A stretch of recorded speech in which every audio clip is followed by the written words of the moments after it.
আমি অরিত্রর কাছে আসছি। অরিত্র, আজকের খবর হঠাৎ করে, মানে আজকের নয়, গতকাল এই যে কেন্দ্রীয় বাহিনী আসছে, আমি দেখলাম যে আমাদের শিক্ষামন্ত্রী ব্রাত্য বসু তিনি বলতে শুরু করেছেন নাকি পঠন পাঠনের বিশাল ক্ষতি হয়ে যাবে। এত আগে থেকে কেন্দ্রীয় বাহিনী কেন? এত আগে থেকে কেন্দ্রীয় বাহিনী কেন আসবে? কেন্দ্রীয় বাহিনী আসবে 11th আওয়ারে। রাজ্য পুলিশ কেন্দ্রীয় বাহিনীকে বলবে ওই উধার যাকার বেড যাইয়ে কেন্দ্রীয় বাহিনী বসে পড়বে। ঝামেলা হবে অন্য জায়গায়। রাজ্য সরকারের অফিসাররা বলবেন, পুলিশ বলবেন যে বাগান মে যাইয়ে ঘুমকে আইয়ে, তারা সময় কেটে যাবে, নষ্ট হয়ে যাবে সময়টা। এত আগে থেকে কেন্দ্রীয় বাহিনী কেন আসছে? ব্রাত্য বসু বলছেন যে কেন্দ্রীয় বাহিনী থাকলে ব্যাহত হবে পঠন পাঠন। কেন্দ্রীয় বাহিনীকে আটকাতে ব্রাত্য বসু এখন বলছেন যে এত আগে থেকে আসার কি দরকার ছিল? এতদিন ধরে সরকারি স্কুল বন্ধ রয়েছে অরিত্র, স্কুল নিয়ে সিলেবাস নিয়ে কোনো ব্রাত্য বসুকে মন্তব্য করতে শুনি না। কেন্দ্রীয় বাহিনী কেন আসছে? কেন স্কুলে প্রশিক্ষণ হবে? তোমার মনে থাকবে কয়েকদিন আগে মমতা বন্দ্যোপাধ্যায়ের সভায় জোর করে স্কুলের ছাত্রদেরকে পাঠিয়ে দেওয়া হয়েছিল। অভিভাবকরা ঘিরে ধরেছিলেন প্রধান শিক্ষককে, তাকে বলা ছিল কেন শিক্ষক ছেলে মেয়েদের পাঠিয়েছেন? কোনো উত্তর নেই। কতগুলো স্কুল বন্ধ হয়ে রয়েছে, পড়াশুনো নেই, সিলেবাস নেই, পড়ুয়া নেই, শিক্ষক নেই। এরা এখন এসআইআরকে আটকাতে না পেরে এখন বলছে সেনাবাহিনী কেন আসবে। আমি আবারও বলি, বাহিনীও আসছে, তালিকাও আসছে, প্রত্যেক রেডি হয়ে রয়েছেন। যেমন ইমরান সোলাঙ্কি বলছিলেন যে প্রত্যেকের এক কথা, সংখ্যালঘু অধ্যুষিত অঞ্চলে সবাই একজোট, বাকি হিন্দুরা একজোট কোনোদিনই নয়। কিন্তু সব কিছু আসার পরেও ভোট কি নিশ্চিতভাবে নিরপেক্ষভাবে করা যাবে বলে মনে হচ্ছে, নাকি কোথাও তোমার ভয় রয়েছে? কি বলে? দেখুন, প্রথমেই 2-3টে পয়েন্ট এক এক করে ক্লারিফাই করে দিই।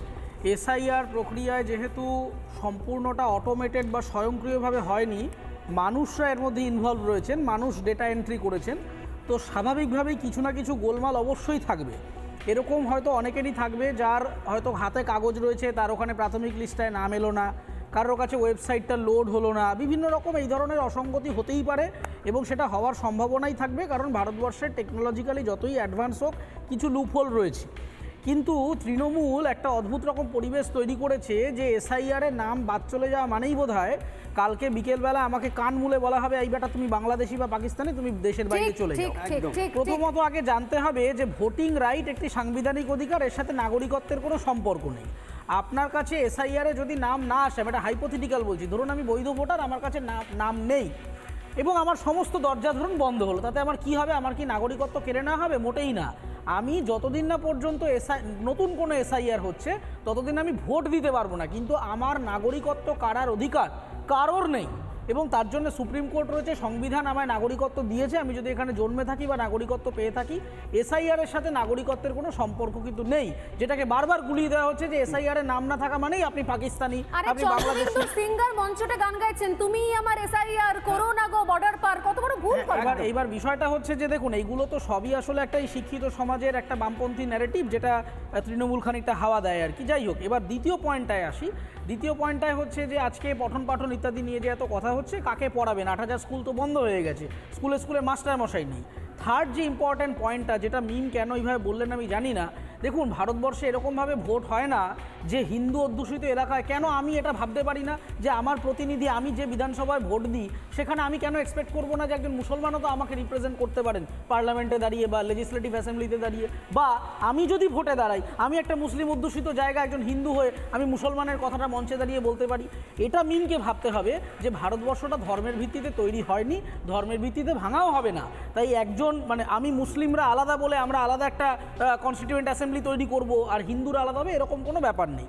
এবং ফাইনাল যেটা আমি বলবো, যে আমার কাছে একদম আমি এটা বিশ্বাস করে বলছি যে পুলিশ ডিপার্টমেন্ট কিন্তু এবং এই বিডিও ডিএমদেরকে দিয়ে আগামীকাল কিন্তু অশান্তি করানোর একটা চেষ্টা হলেও হতে পারে। আপনার এখানে এরকম অশান্তি নিয়ে প্রোগ্রাম হতেও পারে, কারণ আমরা দেখেছি যে বিভিন্ন বিডিও ডিএম একেবারে সরকারি তাবেদার হিসাবে কাজ করেন এবং সরকারের নির্দেশনা ছাড়া কোনো কাজ করে না। এবং যে কথা বিরোধী দলনেতা বললেন, অশান্তি সৃষ্টি করাবে, আমি মানুষদেরকে বলবো আপনাদের ভয় পাওয়ার কোনো কারণ নেই। কালকে যেটা হচ্ছে সেটা একেবারে তালাবন্ধ হচ্ছে না, কালকে একটা প্রফেশনাল লিস্ট তৈরি হচ্ছে।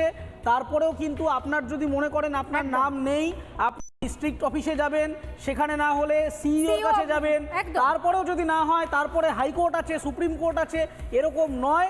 এসআইআর কালকের রাস্তা কিন্তু বন্ধ হচ্ছে না, নতুন রেজিস্ট্রেশন করতে পারবে। এবং আবার বলে দিচ্ছি, এসআইআর তালিকায় নাম থাকা মানে আপনি পাকিস্তানি বা বাংলাদেশি নন। তাই তৃণমূলের এই ফাঁদে পা দেবেন না।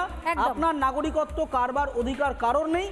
ভোটাধিকার যেটা নিয়ে কথা হচ্ছে, একদম আমি সহমত, যে বৈধ ভোটারদের নাম থাকবে, কিন্তু আতঙ্কিত হবেন বেশ। না, অনেক প্রসেস রয়েছে, সেগুলো ফলো করলে আপনি পাবেন। অতএব বিশ্বজোড়া ভুবনে কিন্তু মানে বিশ্বভুবনে কিন্তু ফাঁদ পাতা আছে, আপনি ফাঁদে পা দেবেন কি দেবেন না আপনার চয়েস। কিন্তু আমরা বলে রাখলাম শুধু একটাই কথা, যে নাম থাকুক বা না থাকুক, দেশ ছাড়ার গল্পটা এখনই নেই, যেটা তৃণমূল কংগ্রেস বোঝাবার চেষ্টা করছে, বিজেপি বিরোধীরা বোঝাবার চেষ্টা করছে। আপনারা তালিকাটা ফলো করুন, আর তালিকায় কোনো রকমের সংশয় থাকলে পরবর্তী পদক্ষেপ জেলা শাসক বা সিও দপ্তরে যান। অহেতুক আগুন জ্বালিয়ে ভাঙচুর করে তাণ্ডব করে রেললাইন বন্ধ করে কোনো লাভ হবে না, বরঞ্চ এবার কিন্তু ফল বিপরীত হবে, আমি আগে থেকেই বলে রাখলাম। নানা ধরনের কন্টেন্ট দেখার জন্য লাইক করুন, শেয়ার করুন আমাদের ফেসবুক পেজ, সাবস্ক্রাইব করুন আমাদের ইউটিউব চ্যানেল। পাশাপাশি অন্যান্য ব্রেকিং নিউজের জন্য অবশ্যই চোখ রাখুন রিপাবলিক বাংলায়।